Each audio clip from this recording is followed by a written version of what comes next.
What do you call a skeleton in a doctor's office? I was 6. My brothers, Mikey and Clint, were taking a shortcut home from school when we stopped in front of an old abandoned church to toss a few rocks in the window. He was standing there in the doorway, lopsidedly, with what looked like a whimsical grin on his face. He wore a top hat with holes in it, and a scarf that looked like it was made of cobwebs. His clothes were a patchwork of colors, sewn together and worn out over time. A brown leather coat draped over most of his figure, and his shaggy hair covered his face. 2 yellow eyes gently opened and closed in the shadows of where his face should be, but nothing else could be seen. His hands were gloved, and his feet covered by oversized boots. There was a ragged cane leaning beside him that had bite marks up and down, and as he spoke he grabbed the cane and leaned up a bit once we noticed him. "What did you say?" Clint was the oldest. He always spoke up for all of us whenever we were together. A skeleton in a doctor's office. What do you call that? "Who the fuck are you?" That was Mikey. He liked to think he was brave and big and would bully anybody, but a lot of times he just looked like a jerk when he said stuff. This time was no different. Ah, but of course, introductions are in order. How very rude of me. He dropped his hat and we saw a grungy rabbit hop out onto the steps in front of us. The rabbit needed a bath, and he had one eye. "Are you some kind of magician?" "That's me, the inquisitive one. Soft-spoken, curious, trusting of strangers." You 3 look like you enjoy games. That's what I like to do too. Play games. All day and all night. My favorite kind are puzzles. That's why they call me Mister Riddles. "That's a dumb name," Mikey said. "Yeah, why would we want to play some stupid game with you?" Clint asked. Mr. Riddles made this sort of strange laugh, like what happens when you scrape cheese against a rusty grater. I remember thinking it sounded like a wheeze a sick cat would make.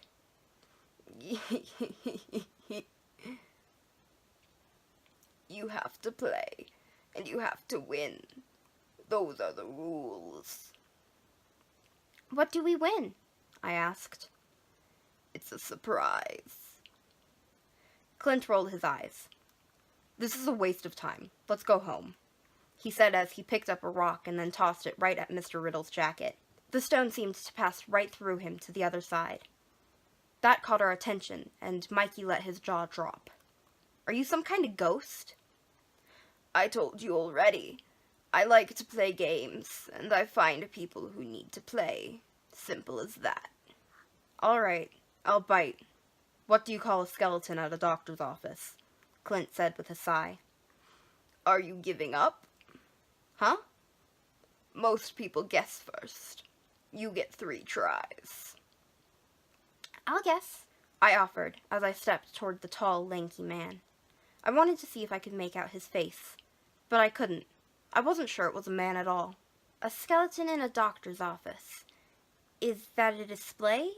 Or a model?" I said. Mr. Riddles said nothing, but giggled again. "You're fucking weirdo. Let's go," Clint said dismissively. I hesitated and then followed my brothers home. Mr. Riddles just stood there and watched as we left. That night as we ate dinner, I was playing with my food, thinking about the riddle that the stranger had given me. I had no idea what it would mean if I solved it, but it was eating away at me. Skeleton, doctor's office. Doctor offices are where people go to see doctors, right? So why would a skeleton be there? It was like my brain was stuck. My mom and dad were asking us about our day, but neither of my brothers felt like talking, so I said, "We met someone who likes to play games." Mom nodded absently. "What sort?" Dad asked as he cut up his ham. "It's like a word game. It's a question, but we couldn't figure it out," Mikey offered. "Oh, you mean like a riddle or something?" Mom asked. Dad was chewing his food and listening a little more intently now. What was the question? What do you call a skeleton in a doctor's office? Clint recited. Mom and Dad looked at each other. It was a look I will never forget. I don't know that one, Mom admitted. Me neither, Dad said, and then went back to cutting his steak. He was cutting it a little harder now, like something we said bothered him. I don't know why, but I knew they were lying. I wasn't hungry much, so I just kept playing the question over and over in my brain. Then I dropped my fork and exclaimed, I got it! Dad had gone to get some more punch. Got what? Clint asked tiredly. The answer! What do you call a skeleton in a doctor's office? I said with a smirk, and waited for them all to hear the answer. Dad had stopped midway back from the kitchen and was staring at me, waiting for a response. The way he stared was strange. Dad, wait! Get it? 'Cause he's a skeleton, and you boys should wash up and get ready for bed, Mum said, as she started to clean the table quickly. Something had shifted in her personality while we were eating, and she didn't even bother to scold me about my untouched plate. I guess it was a stupid joke, I admitted sourly as I followed my brothers upstairs. After all of us took a hot bath, Dad came in to tell us lights out, and I climbed onto the top bunk and asked my brothers about our parents' odd behavior at dinner. Do you think something is wrong with Mum and Dad? I asked. Go to sleep, Mikey growled. It was that joke. They acted like they heard it before. They're 50-something years old, and that joke is older than they are, Clint said dismissively. Both of them fell asleep a little later, but I just laid in bed thinking about the bizarre reaction. I had no idea what had begun because I answered that riddle, but I would soon find out.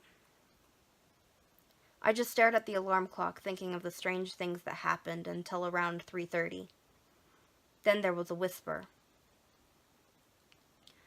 No one laughed, and no one tried. No one played, so someone died. I opened my eyes and saw Mr. Riddles standing right at the edge of my bed. I shot up and was about to scream when he held up his gloved hands. If you're quiet, I'll tell you why. But when they were young, someone had to die. No one ever wants to play. That's how it goes. Who has the answers? Mr. Riddle knows. Mr. Riddles knows. Then he made that strange laugh again. I will never forget that laugh. His yellow eyes were dancing madly as he moved toward the window and disappeared. Once he was gone, I shuffled down off the bed and ran to my parents' room. Shaking Dad awake, I did my best not to cry as I recounted what had happened. Once I was finished, Dad gave me a firm look. Did he ask you another riddle? Dad asked.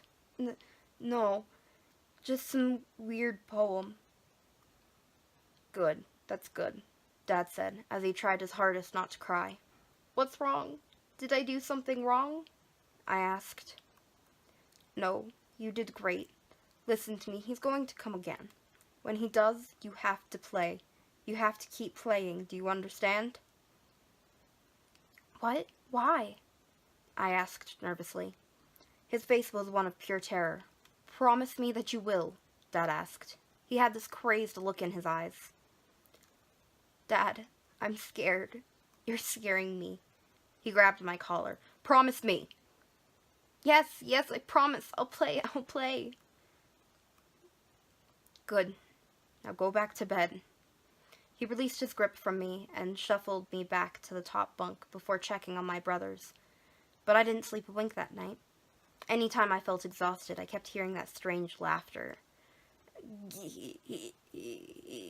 Didn't stop until I blacked out. In the morning, I thought the whole thing was a dream. As we got our cereal, I remember that I asked Dad, Did you tell Mom? Dad got orange juice and poured it slowly. Tell Mom what?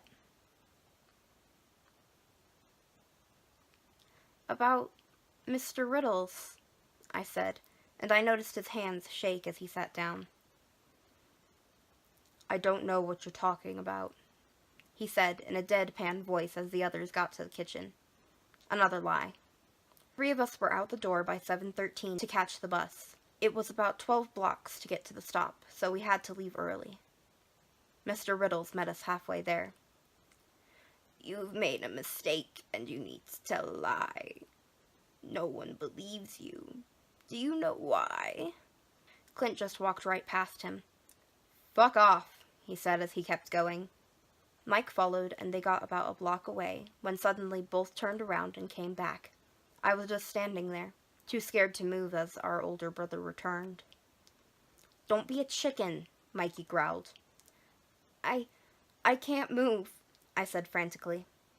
Mr. Riddles was laughing again. "What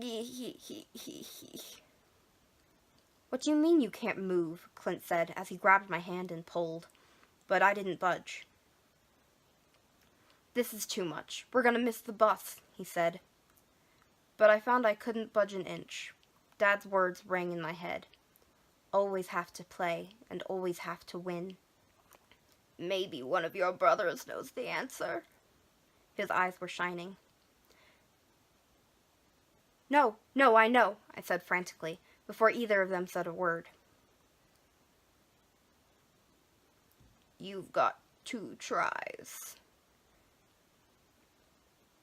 "Wait, I thought you said before 3 tries, Clint asked. He was now growing scared too, suddenly realizing I was paralyzed. Already used 1 up. I was sweating. I couldn't even blink. I remember feeling like my blood was going cold. "Because you didn't tell the truth," I said, hoping to God I was right. Mr. Riddles didn't look happy, but suddenly I found I could walk again. "What the fuck?" Mikey asked. That was fun. Mr. Riddles was just standing there staring at me. The 3 of us made a run for it, but I swear I heard him say something else. See you around. Hi there, and thank you for watching. Feel free to comment down below what you thought of the story, or if there's another story you want to hear. I really want to hear about your own scary or paranormal experiences, so please feel free to go to my Instagram or my email, both displayed on the screen, and tell me all about them. Thank you for watching, and I hope to see you again soon.